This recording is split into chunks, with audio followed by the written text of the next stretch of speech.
नमस्कार, मैं हूं पवन त्यागी।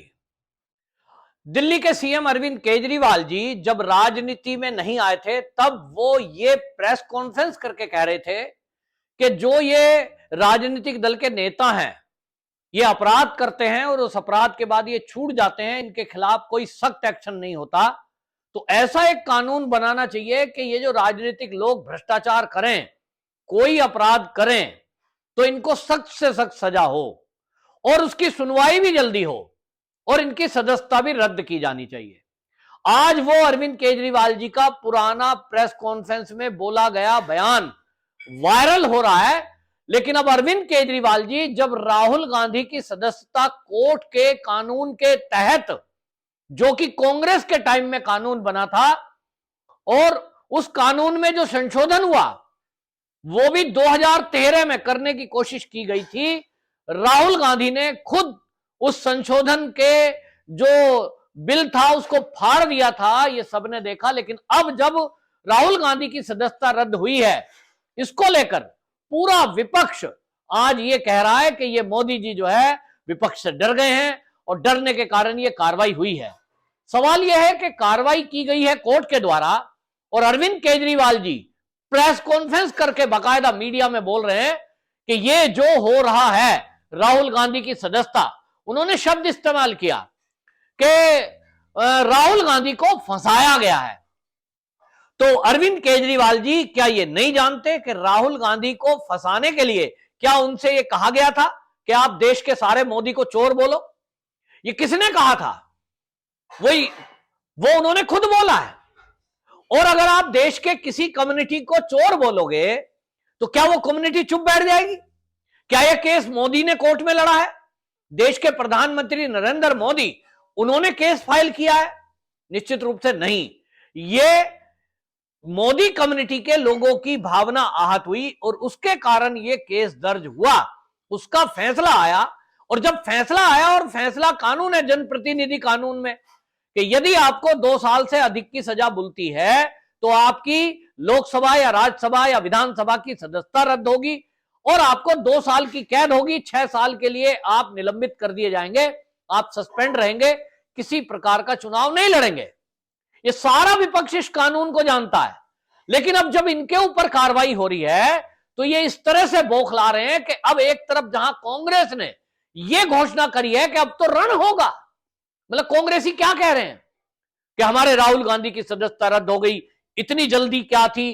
तो भाई इतनी जल्दी क्या थी, मतलब इसको लटकाए रखते। एक ऐसा आदमी जो अपनी जुबान पर कंट्रोल नहीं रखता, जो चाहे मर्जी आए बोल देता है, तो क्या उस पर कार्रवाई ना हो? अरविंद केजरीवाल जी, आपने भी विधानसभा के अंदर तो बहुत कुछ कहा। आपने कहा दुनिया का सबसे ज्यादा इतिहास में यदि कोई भ्रष्ट व्यक्ति है तो वो नरेंद्र मोदी है। आपने कहा यदि सबसे कम पढ़ा लिखा है तो वो नरेंद्र मोदी है। आपने देश के एलजी, दिल्ली के एलजी को ये कहा, कौन है एलजी, ये कौन होता है? इस तरह की बयान आपने विधानसभा में दिए।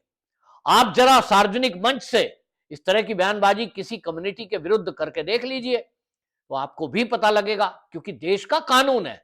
और ये जो देश का कानून है, ये देश का कानून मोदी जी ने 2014 में नहीं बनाया, ये 1951 का बना हुआ कानून है, जनप्रतिनिधि कानून, जिसके तहत अब कार्रवाई हुई है।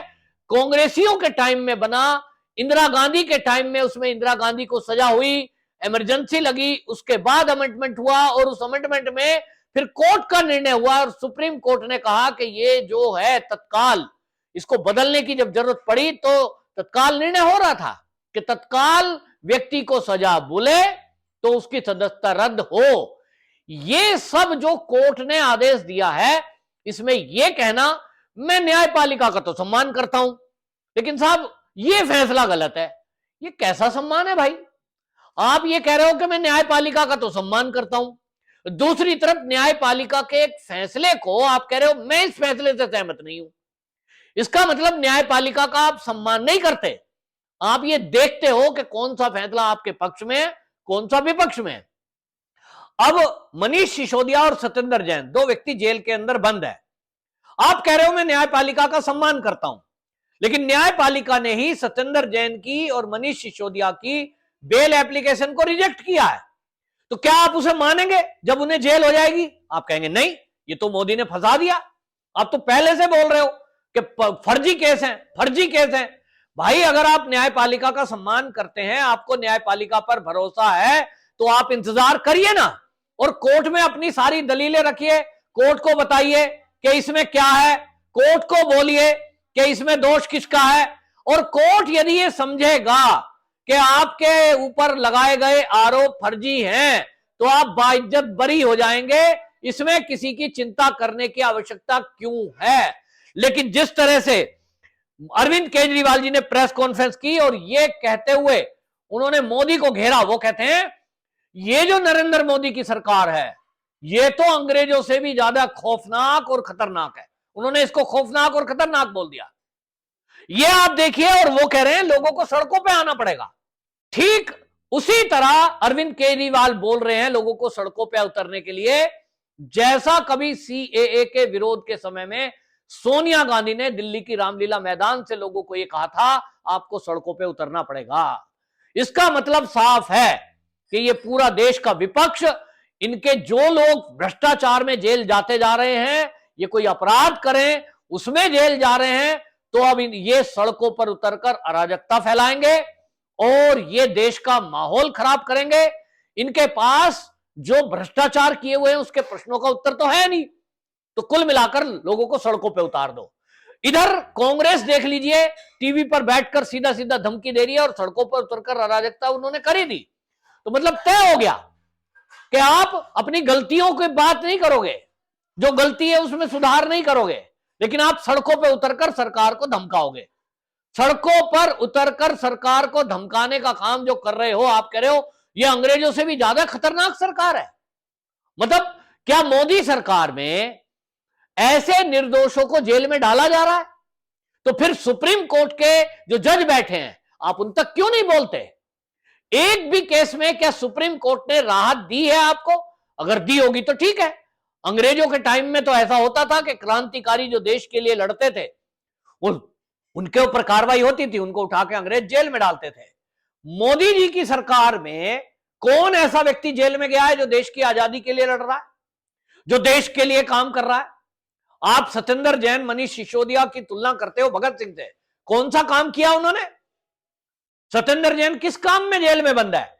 शेल कंपनी के जरिए ट्रांजैक्शन का, यह पता नहीं है कि पैसा आया कहां से। मनीष सिसोदिया के ऊपर चार्ज फ्रेम हुए हैं, उनकी जमानत याचिका कोर्ट ने कैंसिल की है, मोदी ने सुनवाई नहीं करी है। आप बात कर रहे हो कि साहब अंग्रेजों से भी ज्यादा खौफनाक सरकार है, आपको लग रही है। तो राहुल गांधी बोलते हैं कैम्ब्रिज यूनिवर्सिटी में ब्रिटिश लोगों से कि हमारी मदद करो, इस लोकतंत्र की जो हत्या हो रही है भारत में, हम तो जो है मोदी को उखाड़ फेंकना चाहते हैं। ये जो अरविंद केजरीवाल हैं, ये दूसरे तरीके से इस सरकार को उसी तरह की बातें कर रहे हैं। यानी कुल मिलाकर के एक नैरेटिव चलाने की कोशिश तरह से बात है। लेकिन यह भी तय है कि ये जो देश का विपक्ष है, ये कानून पे कतई विश्वास नहीं रखता, देश की संवैधानिक संस्थाओं पर इनको विश्वास नहीं है। अभी जिस तरह की बातें चल रही है, भ्रष्टाचार के जो आरोप लग रहे हैं, उसमें आप देखें किस तरह की बातें करते हैं। कहते हैं साहब ईडी और सीबीआई तो मोदी की है। मतलब आप देखिए कि एजेंसियां अगर काम कर रही हैं तो आप उन पर आरोप लगाएंगे कि वो मोदी के कहने से काम चल रहा है। और चलो मान लीजिए हमने ईडी और सीबीआई ने दबाव में काम किया, 1% मान लें, तो अब कोर्ट के सारे जज भी आरएसएस के हो गए, क्योंकि आपके पक्ष में फैसला नहीं आया है। दूसरी तरफ भारतीय जनता पार्टी का एक उदाहरण है, दिल्ली में ही अरविंद केजरीवाल जी के लिए उदाहरण है। भारतीय जनता पार्टी के विधायक विजेंद्र गुप्ता, उन्होंने विधानसभा में खड़े होकर कुछ बोला सरकार पर, उनको सस्पेंड कर दिया। आप नरेंद्र मोदी देश के प्रधानमंत्री हैं, उनको सबसे बड़ा भ्रष्ट कहेंगे, आप उनकी अपमान करेंगे, आप दिल्ली के एलजी का अपमान करेंगे, लेकिन कोई केजरीवाल पर सवाल करेगा तो चाहे वो विधायक क्यों ना हो, क्योंकि सरकार आपकी है, विधानसभा का स्पीकर आपका है दिल्ली का, तो आप उसकी सदस्यता रद्द कर दोगे, आप उसको सस्पेंड कर दोगे। ये कार्रवाई क्यों की जा रही है? हालांकि कोर्ट से विजेंद्र गुप्ता को राहत मिली है और कोर्ट ने उनका जो सस्पेंशन चल रहा था दिल्ली विधानसभा से, उसको रद्द कर दिया है। सोमवार से वो विधानसभा को अटेंड भी करेंगे। लेकिन सवाल यह है कि आप अपने बारे में एक शब्द सुनना नहीं चाहते और उनको निकाल करके बाहर करते हो, जो आपके विरुद्ध सवाल करता है, जो आपके भ्रष्टाचार पर बात करता है। दूसरी तरफ अगर मोदी सरकार कोई काम करती है, अभी तो संजय सिंह की सदस्यता जब सस्पेंड किया गया तो किस तरह की बात कर रहे थे आप? भाई राज्यसभा में आप सभापति के आसन की तरफ बढ़ोगे, हल्ला करोगे, गुल्ला करोगे, नियम का कानून का उल्लंघन करोगे, और यदि घंटे 2 घंटे के लिए उनको राज्यसभा से सस्पेंड कर दिया गया तो आप कहोगे साहब लोकतंत्र का गला दबाया जा रहा है। दोगली नीति क्यों चल रहे हैं ये एक बड़ा सवाल है। बहरहाल देश की जनता देख रही है और देश की जनता से मुझे कहना है कि जिस तरह से अब विपक्षी नेताओं के ऊपर कार्रवाई हो रही है और अब ये जनता के को ये कह रहे हैं कि सड़कों पे उतरो, यानी विद्रोह करो। किसके प्रति विद्रोह करना चाहते हैं? नरेंद्र मोदी के खिलाफ नहीं, ये विद्रोह न्यायपालिका के खिलाफ है। तो अब देखना यह भी होगा क्या सुप्रीम कोर्ट इस मामले में कुछ संज्ञान लेगा, क्योंकि लगातार जो लोग भी ये कह रहे हैं कि ये फैसला गलत है, भाई आप हायर कोर्ट में अपील करिए ना, किसने रोका है? लेकिन आप ये कहें फैसला गलत है तो ये कोर्ट की अवमानना है।